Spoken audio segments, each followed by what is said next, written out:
Topic है आज का। और न्यूक्लियस आप जानते हो कि nucleus is the largest organelle. किसी भी कोशिका में सबसे बड़ा जो एक कोशिका का अंग होता है वो न्यूक्लियस होता है। ठीक है, न्यूक्लियस उसको कहते हैं। न्यूक्लियस क्या होता है, हिंदी में बोलते हैं इसको हम केंद्रक। न्यूक्लियस हेडिंग डली हुई है। Nucleus is the cell controller. Cell में जितनी भी एक्टिविटीज होती हैं उनको कंट्रोल करने का काम कौन करता है, न्यूक्लियस करता है। इसके अलावा जो मेन इंपॉर्टेंट काम होता है वो क्या होता है, न्यूक्लियस के अंदर एक ऐसा जेनेटिक मटेरियल होता है, डीएनए, क्रोमोसोम्स। तो वो क्या काम करते हैं, सेल डिवाइड जब होती है तो जेनेटिक मटेरियल को एक पीढ़ी से दूसरी पीढ़ी में ट्रांसफर करते हैं। कहने का मतलब जब सेल डिवीजन के टाइम पे जो सेल रिप्रोडक्शन होता है उसमें एक बहुत ही अहम रोल वो प्ले करते हैं। न्यूक्लियस के बारे में थोड़ा डायग्रामेटिक जान लेते हैं। सबसे पहली बात क्या है कि न्यूक्लियस को सबसे पहले रॉबर्ट ब्राउन ने डिस्कवर किया था। Nucleus is discovered by Robert brown. Robert Brown ने न्यूक्लियस को डिस्कवर किया था। ठीक है, उसके बाद में इसको मैंने कहा है कि controller of the cell, cell को कंट्रोल करता है। कैसे कंट्रोल करता है, सेल के अंदर जितनी भी केमिकल एक्टिविटीज होती हैं उनके ऊपर कंट्रोल किसका होता है, न्यूक्लियस का होता है। इसके अलावा जो सब जब सेल डिवाइड करती है, सेल डिवाइडेशन में भी मेन रोल प्ले करता है कौन, nucleus. Double membrane bound structure होती है ये।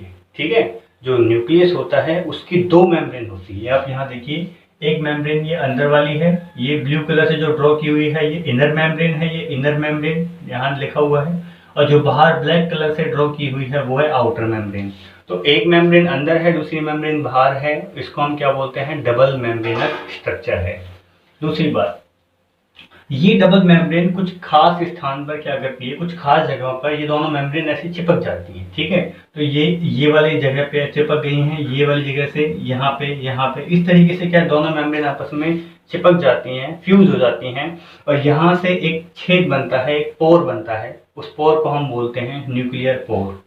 ठीक है, जाहिर सी बात है जहां भी पोर बनेगा तो वहां चीजों का आदान प्रदान होगा। हमने बात की थी सेल मेम्ब्रेन में कि किस तरीके से ऑस्मोसिस प्रोसेस होती है, किस तरीके से डिफ्यूजन होता है।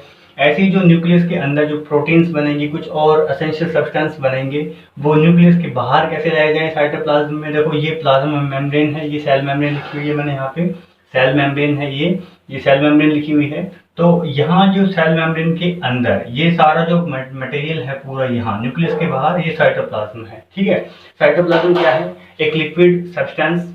ठीक है, एक लिक्विड प्लाज्मा लाइक सब्सटेंस है जिसमें कि सेल ऑर्गेनेल्स हैं। इसी तरीके से जो न्यूक्लियस होता है, न्यूक्लियस के अंदर भी जो इस वाले पोर्शन में यहाँ जो एक जेली लाइक सब्सटेंस होता है उसको हम बोलते हैं न्यूक्लियोप्लाज्म। जैसे साइटोप्लाज्म ऐसे ही न्यूक्लियोप्लाज्म। ठीक है, सेल के अंदर जो लिक्विड जेल लाइक सब्सटेंस है वो साइटोप्लाज्म हो जाएगा, लेकिन न्यूक्लियस के अंदर जो है वो न्यूक्लियोप्लाज्म हो जाएगा। मैंने मेंशन नहीं किया है लेकिन आप समझ जाइए। न्यूक्लियर पोर आपको समझ आया कि कुछ खास स्थानों पर जो है फ्यूज हो जाती हैं न्यूक्लियर जो मेम्ब्रेन होती है आउटर एंड इनर, और वहां एक होल का निर्माण हो जाता है, उसको हम बोलते हैं न्यूक्लियर पोर। जिससे क्या होता है, साइटोप्लाज्म और न्यूक्लियस के अंदर, ठीक है, दोनों में चीजों का आदान प्रदान होता है। उसके बाद में बात करते हैं, न्यूक्लियस के अंदर एक खास स्ट्रक्चर प्रेजेंट होती है। ठीक है, ये ड्रॉ की हुई है। पहले मैं डायग्राम समझा देता हूँ, उसके बाद वो वाला पोर्शन हम कवर कर लेंगे। एक राउंडेड फॉर्म में ये ग्रीन कलर की आपको एक स्ट्रक्चर नजर आ रही है, इसको हम बोलते हैं न्यूक्लियोलस। क्या बोलते हैं, न्यूक्लियोलस। ये इसके ऊपर कोई मेम्ब्रेन नहीं होती है, इसके ऊपर किसी भी मेम्ब्रेन की कोई कवरिंग नहीं होती है, इसको हम बोलते हैं न्यूक्लियोलस। न्यूक्लियोलस एक ऐसी चीज है जो सबसे छोटी सबसे छोटा अंग होता है किसी भी कोशिका का। अगर पूछा जाए कि सबसे छोटा कोशिका अंग कौन सा है तो आपका आंसर होगा न्यूक्लियोलस। न्यूक्लियोलस कहाँ पे आपको नजर आ रहा है, क्या साइटोप्लाज्म नजर आ रहा है, नहीं, ये न्यूक्लियस के अंदर होता है। ठीक है, न्यूक्लियोलस कहाँ होता है, न्यूक्लियस के अंदर। या क्वेश्चन ये पूछा जाए, और पूछा भी हुआ है क्वेश्चन, कि न्यूक्लियोलस कहाँ प्रेजेंट होता है, तो वो न्यूक्लियस के अंदर प्रेजेंट होता है। सबसे बड़ा लार्जेस्ट ऑर्गेनेल क्या है, सबसे लार्जेस्ट ऑर्गेनेल है न्यूक्लियस। ये पूरा देखो कितना इसने एरिया कवर कर रखा है। ठीक है, लेकिन हम बात करें न्यूक्लियोलस की तो वो सबसे छोटा अंग होता है न्यूक्लियोलस। ठीक है, इतनी बात समझ आई। अब डिस्कस करते हैं वन बाय वन न्यूक्लियस के बारे में। न्यूक्लियस के अंदर एक उलझी हुई स्ट्रक्चर होती है धागे के समान, जैसे कोई धागा उलझ जाता है, एक हाईली कॉम्प्लेक्स स्ट्रक्चर होती है, थ्रेड लाइक स्ट्रक्चर होती है। उसको हम लोग बोलते हैं क्रोमेटिन। आपको ये नजर आ रहा होगा यहाँ पे, ये क्रोमेटिन होता है। इसको क्या बोलते हैं? क्रोमेटिन। न्यूक्लियस के अंदर पाई जाने वाली जेली लाइक एक थ्रेड लाइक कॉम्प्लेक्स स्ट्रक्चर, उसको हम क्या बोलते हैं? Chromatin. That is called chromatin. ये क्रोमेटिन है, ठीक है। क्रोमेटिन किससे मिलकर के बना हुआ है? मैंने यहाँ मेंशन किया हुआ है, डीएनए होता है क्रोमेटिन में और प्रोटीन होती है। प्रोटीन और डीएनए से मिलकर के बनी हुई होती है क्या? क्रोमेटिन। क्रोमेटिन किससे मिलकर बनी? प्रोटीन और डीएनए से, ठीक है। जब अभी ये क्रोमेटिन जो है उलझे हुए धागे की फॉर्म में है। अभी जब सेल डिवाइड नहीं करती है, जब सेल मैच्योर नहीं होती, जब सेल छोटी होती है, ठीक है, छोटी मतलब कि अभी वो विकसित नहीं हुई है, अभी वो डेवलप नहीं हुई है। जब सेल इनिशियल स्टेज में होती है तो उसके न्यूक्लियस के अंदर क्या है? एक उलझी हुई स्ट्रक्चर पाई जाती है जो कि डीएनए और प्रोटीन से मिलकर के बनती है। उसको हम लोग बोलते हैं क्रोमेटिन। क्या बोलते हैं उसको? हम क्रोमेटिन बोलते हैं। What is chromatin? Chromatin is a thread-like complex structure which is basically consist of proteins and DNA। DNA और प्रोटीन उसके अंदर पाए जाते हैं। अब देखिए, क्रोमेटिन रूपांतरित होगा, क्रोमेटिन चेंज होगा, क्रोमेटिन का विकास होगा, डेवलपमेंट होगा। कैसे होगा डेवलपमेंट? बात करते हैं थोड़ा इसके बारे में। जब सेल डिवाइड होने के लिए तैयार होती है, मतलब कि अब सेल को डिवाइड होना है। डिवाइड कब होगी सेल? सीधी सी बात, जब सेल मैच्योर हो जाएगी। क्योंकि हमने अभी पढ़ा है प्री मैच्योर कंडीशन में जब cell divide, premature condition में तो जो उसके अंदर कंटेंट होता है न्यूक्लियस के अंदर वो तो क्रोमेटिन की फॉर्म में होता है। लेकिन सेल जब पूर्ण विकसित हो जाती है, डेवलप्ड हो जाती है, मैच्योर हो जाती है तो सेल डिवाइड करेगी। और जब सेल डिवाइड करेगी तो जो वो क्रोमेटिन था वो क्रोमेटिन नहीं रहेगा, वो क्रोमेटिन भी एक रॉड शेप स्ट्रक्चर में, ये आपको नजर आ रही है यहाँ, रॉड शेप स्ट्रक्चर में वो चेंज हो जाएगा, मॉडिफाइड हो जाएगा। क्या? क्रोमेटिन। तो अब ये क्रोमेटिन नहीं रहा क्योंकि सेल को डिवाइड होना है, इसलिए ये क्रोमेटिन से क्या बन गया? ये क्रोमोसोम बन गया, ठीक है। क्रोमेटिन से ये क्या बन गया? यहाँ पे क्रोमोसोम बन गया है, ठीक है। क्रोमोसोम क्या है? क्रोमेटिन का जब विकास हुआ है, जब सेल डेवलप करती है, मैच्योर होती है, सेल डिवाइड होने की कोशिश करती है, तो डिवाइडिंग के टाइम से पहले सेल क्या करती है? क्रोमेटिन से क्रोमोसोम बना लेती है, मतलब हाईली कंडेंस हो जाते हैं। कंडेंस का मतलब समझ रहे हो आप? वो जो धागा है वो एक आप में गुथे हुए धागे की फॉर्म में जो था, जो कॉम्प्लेक्स स्ट्रक्चर थी, उसने अपने आप को कंडेंस कर लिया, उसने आपको घना बना लिया है और उसने क्रोमोसोम बना लिए। ये जो स्ट्रक्चर आपको नजर आ रही है क्या है? क्रोमोसोम्स है ये, ठीक है।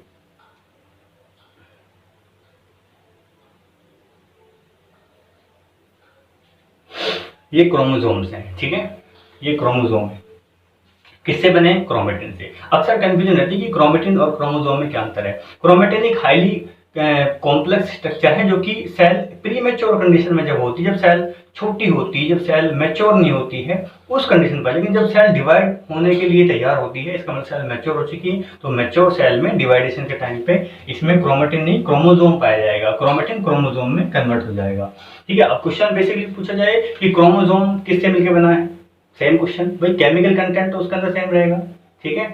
मान के चलो हम अभी हैं, अभी अपनी साल सपोज कीजिए 20 साल है, ठीक है। 20 साल में हमारी बॉडी में क्या है? प्रोटीन्स हैं, फैट्स हैं, हड्डियां हैं, मांस है। तो 50 साल के हम हो जाएंगे तब भी हड्डियां मांस रहेंगी, जाहिर सी बात है। ऐसे ही सेल में अभी भी वो फॉर्म चेंज हो जाएगी, ठीक है। अवस्था जवानी से बुढ़ापे की ओर अग्रसर हो जाएगी, लेकिन उस अंदर का मटेरियल तो सेम रहेगा। इसका मतलब क्रोमेटिन था पहले, क्रोमेटिन के अंदर क्या था? डीएनए प्रोटीन, क्रोमोसोम बन गया, तो क्रोमोसोम के अंदर भी तो क्या होगा? डीएनए और प्रोटीन ही होगा, ठीक है। तो क्रोमोसोम के अंदर डीएनए पाया जाता है। मेरे कहने का मतलब ये था, क्रोमोसोम के अंदर भी क्या होता है? डीएनए पाया जाता है। न्यूक्लियर पोर का क्या काम है? ठीक है, आसान सा जवाब है कि जो मटेरियल न्यूक्लियस के अंदर बना है, सपोज करो ये मटेरियल कुछ बना है, इस मटेरियल को बाहर ले जाना है तो न्यूक्लियर पोर के थ्रू मटेरियल को बाहर ले जाया जाएगा, ठीक है। न्यूक्लियर पोर के थ्रू मटेरियल को बाहर ले जाया जाएगा। लार्जेस्ट ओरिजिनली है, रॉबर्ट ब्राउन ने डिस्कवर किया था 1831 में। न्यूक्लियर पोर के बारे में बात बताते हैं। न्यूक्लियर पोर क्या था? एक न्यूक्लियस की जो मेम्ब्रेन थी उसमें कुछ छिद्र थे, उसमें कुछ पोर्स थे, ताकि साइटोप्लाज्म और न्यूक्लियर प्लाज्म के बीच में सब्सटेंस का एक्सचेंज हो सके, ठीक है। न्यूक्लियर पोर के बारे में बताया था। लार्जेस्ट ऑर्गेनेल होता है, न्यूक्लियस सबसे बड़ा ऑर्गेनेल होता है, ठीक है। बेसिक फीचर्स जान लेते हैं। रॉबर्ट ब्राउन ने डिस्कवर किया control of the cell, cell को कंट्रोल करता है, सेल की सारी एक्टिविटीज को कंट्रोल करता है, सेल डिवाइड होने को कंट्रोल करता है। डबल मेम्ब्रेन बाउंड है, डबल मेम्ब्रेन बता चुके हैं, ठीक है। अब हमने बात की थी इसके अंदर की जेनेटिक मटेरियल के ऊपर। मैंने कहा था कि न्यूक्लियस के अंदर वो मटेरियल पाया जाता है जो एक पीढ़ी से दूसरी पीढ़ी में ट्रांसफर होता है, ठीक है, वो एक्सचेंज होता है, वो ट्रांसफर होता है, ठीक है, ताकि लक्षण जो हैं वो एक पीढ़ी के दूसरी पीढ़ी में जाते हैं, ठीक है। कैसे? क्रोमेटिन जब सेल इमेच्योर स्टेज में होती है तो एक हाईली कोइल्ड, एक कॉम्प्लेक्स थ्रेड लाइक स्ट्रक्चर की फॉर्म में एक स्ट्रक्चर होती है, इसको हम बोलते हैं क्रोमेटिन। क्रोमेटिन के अंदर क्या होता है? क्रोमेटिन के अंदर होता है डीएनए, ये डीएनए, और होता है प्रोटीन। प्रोटीन का नाम क्या है? हिस्टोन प्रोटीन होती है। क्रोमेटिन के अंदर कौन सी प्रोटीन है? हिस्टोन प्रोटीन होती है, ठीक है, हिस्टोन प्रोटीन होती है। अब जब सेल अभी डिवाइड होनी बाकी है, ठीक है, अगर सेल डिवाइड नहीं हुई है, इसका मतलब सेल अभी मैच्योर नहीं है, तो उसमें क्रोमेटिन जैसे ही सेल डेवलपमेंट करेगी, मैच्योर हो जाएगी, एक डिवाइडिंग स्टेज में आएगी, तो जो ये क्रोमेटिन था, जो ये हाईली कोइल्ड जो एक स्ट्रक्चर थी, वो कंडेंस हो करके वो इकट्ठा होना शुरू हो जाएगी और रॉड शेप में कुछ स्ट्रक्चर्स बनाएगी, उनको हम बोलते हैं क्रोमोसोम। क्या बोलते हैं? क्रोमोसोम। क्रोमोसोम जो वर्ड है वो दो शब्दों का मेल है, एक क्रोमा, एक सोमा। क्रोमा का मतलब होता है कलर्ड और सोमा का मतलब होता है बॉडी। अब ये फंडा क्या है, इसको समझते हैं। जब साइंटिस्ट जो रॉबर्ट ब्राउन है न्यूक्लियस की खोज कर रहे थे, तो इन्होंने स्टेनिंग की, इन्होंने कलर, एक स्पेसिफिक कलर्स होते हैं, स्टेनिंग बोलते हैं, जैसे कि हम ग्राम स्टेनिंग टेक्निक उसको बोलते हैं। जब उन्होंने स्टेनिंग की तो उन्होंने देखा कि न्यूक्लियस के अंदर कुछ खास स्ट्रक्चर ऐसी थी, उन्होंने कलर को एब्जॉर्ब कर लिया। इसका मतलब उन्होंने कलर को अपने ऊपर आवृत कर लिया, ठीक है। तो ऐसी कुछ छोटी छोटी बॉडीज जो कलर को एब्जॉर्ब कर सकें, उसको नाम दिया क्रोमा। क्रोमा क्योंकि लैटिन भाषा में कलर को बोलते हैं, सोमा ये बॉडी, छोटी छोटी ऐसी बॉडीज जो कलरफुल थी, जो कलर्ड थी, उनको हमने नाम दिया क्रोमोसोम। क्रोमोसोम के अंदर क्या होता है? डीएनए और हिस्टोन प्रोटीन, ठीक है। अब देखो, ये मैंने क्रोमोसोम का बेसिक स्ट्रक्चर बनाया है ताकि न्यूक्लियस के अंदर ये होता है, तो ताकि आपको एक आइडिया लग जाए। बेसिकली ये स्ट्रक्चर है, ये क्रोमोसोम की स्ट्रक्चर है। इस क्रोमोसोम में आपको इस तरीके से एक डबल हेलिकल शेप में आपको एक स्ट्रक्चर नजर आ रही है, ये होता है डीएनए। क्या होता है? डीएनए। कहने का मतलब न्यूक्लियस, ये न्यूक्लियस के अंदर क्या पाया जाता है? क्रोमेटिन। जब सेल डिवाइड होने की स्टेज में आती है तो ये क्रोमेटिन किस में बदल जाता है? क्रोमोसोम में। क्रोमोसोम के अंदर होते हैं डीएनए, और डीएनए के अंदर भी क्या होता है? जीन।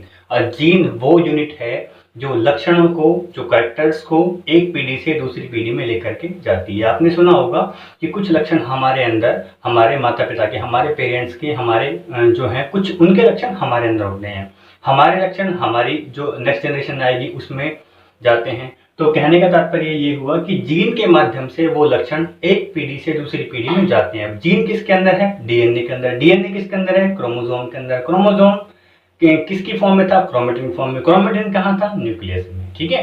तो ये लंबी एक चेन हो गई, ठीक है। तो ये जो क्रोमोसोम है, इसके अंदर ये डीएनए आपको नजर आ रहे हैं इस तरीके से, जो ये स्ट्रक्चर नजर आ रही है। इन स्ट्रक्चर का एक बेसिक फंक्शनल यूनिट, सपोज करो इतना सा टुकड़ा, मैंने यहाँ इसको मेंशन किया है, इतना टुकड़ा, ये इसको हमने कट किया है, ठीक है। कट करके हमने इसको यहाँ ड्रॉ किया है। तो ये क्या होता है? जीन। यानी कि डीएनए के टुकड़ों को हम क्या बोलते हैं? जीन बोलते हैं। जीन क्या होता है? Genetic information unit. इसके पास जेनेटिक इंफॉर्मेशन होती है। जेनेटिक इंफॉर्मेशन मतलब कि एक पीढ़ी की इंफॉर्मेशन दूसरी पीढ़ी में ट्रांसफर करते हैं, इनहेरिटेंस यूनिट होती है, ठीक है।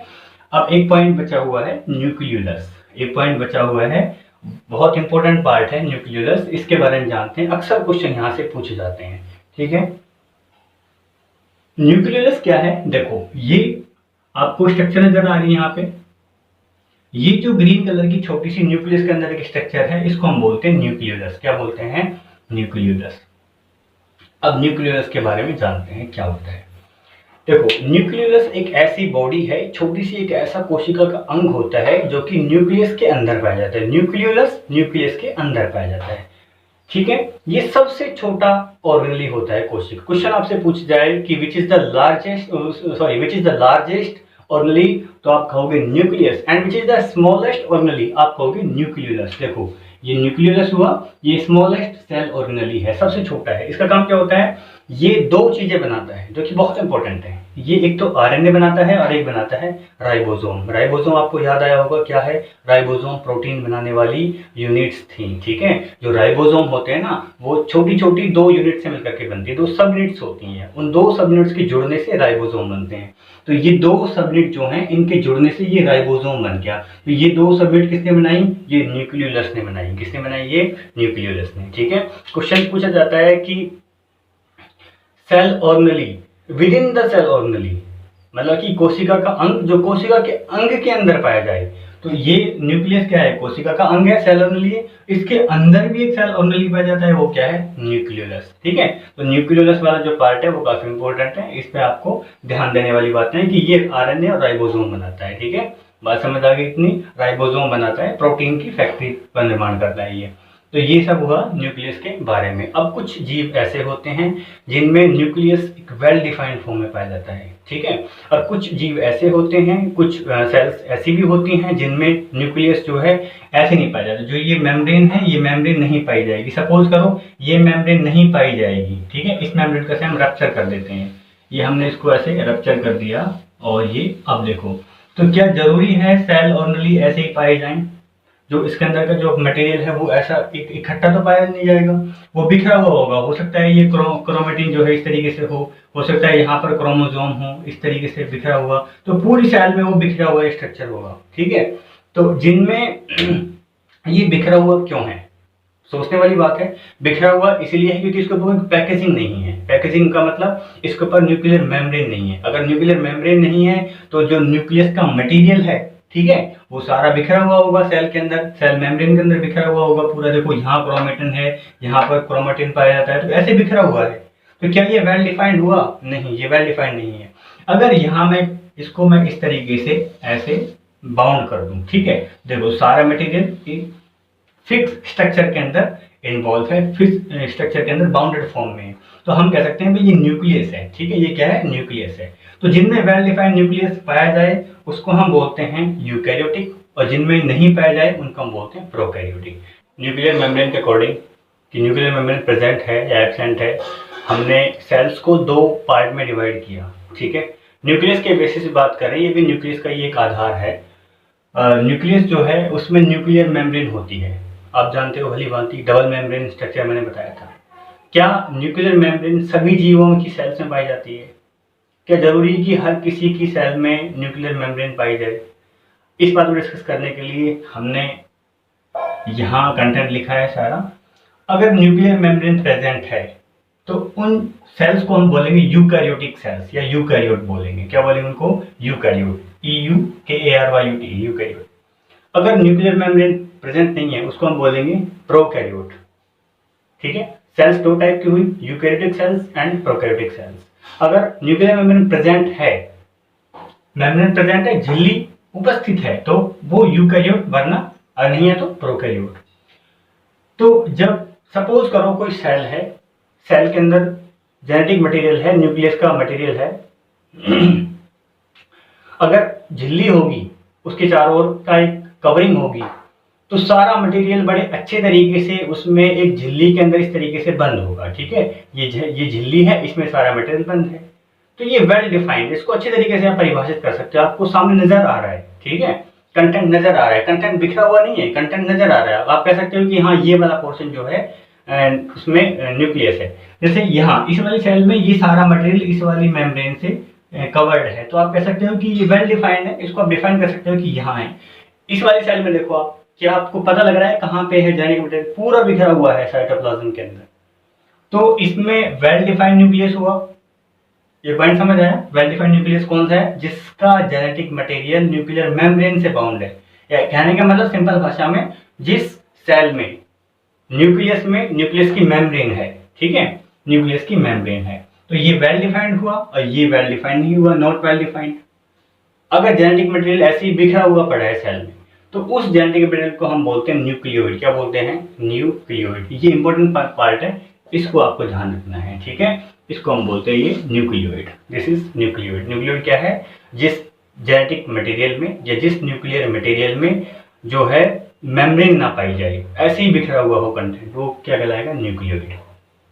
अगला पार्ट, जेनेटिक मटेरियल बाउंडेड इन मेम्ब्रेन, कौन सी मेम्ब्रेन? जेनेटिक मटेरियल जो होगा सारा मेम्ब्रेन से बाउंड होगा, किसमें? यूकैरियोट में। लेकिन प्रोकैरियोटिक में ऐसा नहीं होगा। तो क्या होगा? Genetic material spread in cytoplasm, वो फैला हुआ होगा, बिखरा हुआ होगा, किसमें? साइटोप्लाज्म में। देखो यहाँ सारा ये कंटेंट बिखरा हुआ है, क्योंकि इसमें इस तरह की मेम्ब्रेन नहीं है। अगर मेम्ब्रेन होती सारे इकट्ठा हो जाता और पूरा ये एक मेम्ब्रेन में होता। अगला है यूकैरियोट। ये कैरियोट वर्ड क्या है? ठीक है, इसको समझते हैं। जो कैरियोट वर्ड है ना, वो कैरियोट वर्ड जो है, इसको एक वर्ड होता है, इस वर्ड का मतलब होता है कैरियोन, KARYON, कैरियोन। और कैरियोन का मतलब क्या होता है? न्यूक्लियस। लैटिन भाषा का शब्द है कैरियोन, कैरियोन का मतलब होता है न्यूक्लियस। तो यूकैरियोट का मतलब क्या हुआ? New type. यू से आप याद रखो, न्यू टाइप, न्यू मतलब नया, नई हर चीज पैकिंग में आ रही है। तो इसमें जो मटेरियल है वो सारा पैक्ड है, ठीक है, पैक्ड मटेरियल, तो इसका न्यू टाइप है, ये कहलाएगी यूकैरियोट।